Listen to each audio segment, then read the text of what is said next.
এ হালার ফালা তোর তোর চা তুই খা তোর ছাগলের। হ্যাঁ, ছাগলের পর কি ওই আগার কাতারু কই যান? আসসালামু আলাইকুম। আব্বা ভালো আছেন? ওয়ালাইকুম আসসালাম, আছি ভালো। আইলাম আপনাকে বাড়ি, একটু বাজার ঘাটে লই আইবেন, মানুষের লাগে পরিচয় করাই দিবেন, কেডা হালাহমন্দি কেডা চাচা হন। হ্যাঁ না, আপনি আই একা একা চা বিড়ি খান, আমারও তো লই খাইতে পারেন। আচ্ছা তোমারে লইয়ামু, তোমারে কি আমি পাই? তুমি যে আইছো সেই হইতে তোমারে ধরতে পারি? তুমি তো একসের খালি পম পম করো বিভিন্ন জায়গায়। সেটা অবশ্যই খারাপ বলেন নাই। তা চা কি খাওয়া হয়েছে? না খাই না, হে আইছি হবাই খামু আর কি। আচ্ছা দোকানদার ভাই, আমাদেরকে 2টা চা দুশ্চিনি করা করিয়ে দেন। একটা কথা, আপনারা তো গরুর দুধের চা বিক্রি করেন, আপনারা ছাগলের দুধের চা বিক্রি করতে পারেন না? এই যে দাও, তুমি এই ছাগলটা আবার এখানে হান্দাই লাগা। আমি কোনো দুঃসাই খাম না, আমার লগে লিকের বানাও। লিকার না, আমি বলছি কেন সেটা আপনি বুঝবেন। আমি বলছি হলে ধরেন দুধ চা খাইতে হলে অবশ্যই আপনি চিনি দেয়, আর ছাগলের দুধে হইলে অতিরিক্ত মিষ্টি। ছাগলের দুধ প্রোটিনও ভালো, ওইটা খাইলে আর চিনিটা লাগে না। সাদা চিনি হলে স্লো পয়জন, ক্যান্সারের ঝুঁকি বাড়ায়, বুঝছেন? বাবা তোমার দ্বারা আমি মাপ চাই, তোমার ওই ছাগলের কথা আমার দ্বারা করি, না হলে টাচ করে আমার তাল্লোটা গরম হয়ে যায়। লিকের দাও লিকের। আপনি বোঝেন নাই, ছাগলের দুধের চা কিন্তু মিষ্টি গরুর দুধের চেয়ে। তাইলে হয় কি, ছাগলের দুধের চা খাইলে বায়ু বসবে না নে, তাইলে আর কি ওই চিনিটা লাগে না। চিনি হইলে স্লো পয়জন। তুমি এই ছাগল বাদ দাও, রংসা বানাও, রংসা বানাও। কাকা ছাগল যেটা বাড়ি নেই সেটা মনে হয় পছন্দ হয়েছে না, বাচ্চা সহ। আরে দুলোভাই দেখে কমে দিয়েছি, বাজার নেলে তো মনে করেন যে 12,000 15,000 দিয়ে লাইতাম। দুলোভাই নিজেকে মানুষ দেখি আমি 9,000 ছাড়িয়ে দিচ্ছি।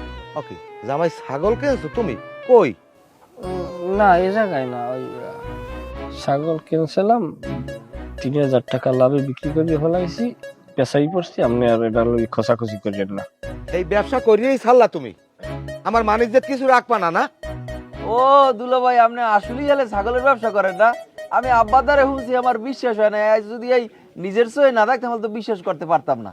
আমরা তো আগে শুনছিলাম কাকু আর মাইয়ারে বড় ব্যবসায়ী ছাড়া বিয়ে দেবেন, আর আমার কথা তো কইছে আপনি বলে বড় ব্যবসায়ী হেলিকপ্টার ছাড়া চলেনি না। আবার আপনি বলে মাঝে মাঝে থাইল্যান্ড যান কাঁচা বাজার করতে, কাকু কইছে আমাকে। কাকু কইছেন না? এই হালার ফালা তোর তোর চা তুই খা, তোর ছাগলের। হ্যাঁ, ছাগলের পর কি ওই আগার কাতারু কই যান? এ ভাই, আপনারা কি মনে করেন এই যে আপনি সেগুড়ি কথা বললেন, আমার শ্বশুরের কথা বললো, ছাগল গরুর যারা ব্যবসা করে তারা কোটি কোটি টাকার লেনদেন করে। তারা আপনাদের এইরকম মানুষ ডেলি 10 বার কিনতে পারে যদি বিক্রি হইতেন আপনারা।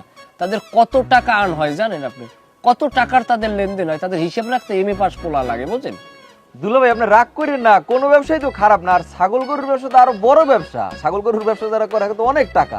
আমি তো মনে করেন যে ভাবছি চাকরির পাশাপাশি আমি একটা ছাগলের খামার দিব, বুঝছেন?